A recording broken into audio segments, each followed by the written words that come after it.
So the landscape of work culture has changed a lot over the last 10 years. I can tell you lots and lots of stories about having bad jobs and bad bosses and bad companies that I worked for. One particular story that stands out is when my first daughter was born. I had saved up time off. I was working as the manager of a restaurant. I had saved up a couple of weeks off, and just before my daughter was born, my direct supervisor had a baby within like 2 to 3 months before we were expecting. And what he did was he took off 5 days, then 4 days, then 3 days, and on down until he ran out of days off. And I said, okay, that's a pretty good way to do it. Then you ease back into the work, got some extra time off. So he came to me and he said, okay, you're expecting. How much time do you want off? And I said, well, I think I'll do just like you did with the 5 days off and then the 4 days. And he said, well, what are you talking about? You can't do that. And I said, what? You just did that. And he said, no, you're mistaken. I didn't do that.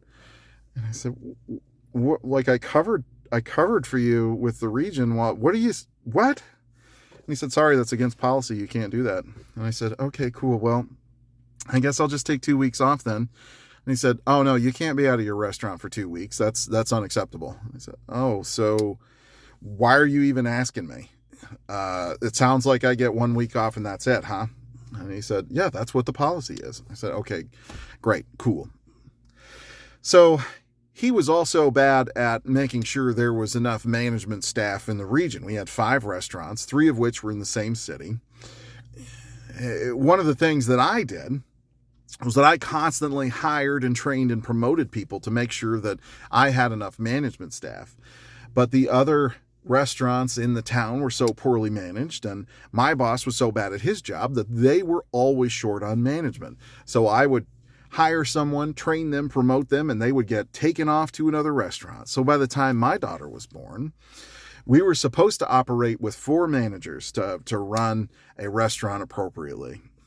And I had trained up 6, and they just kept getting taken. So when my daughter was born, I was down to just me and 1 assistant manager, which meant neither of us got a day off. I worked mornings and he worked nights, and that was it. So it came time for my daughter to be born, and I had to call the other GM in town and say, hey, buddy, can I borrow someone? Can you send someone over here to watch my restaurant? And we were friends, so he sent someone over to watch my restaurant the day my daughter was born, and that's the only way I got any days off instead of the days and days and days that I had saved.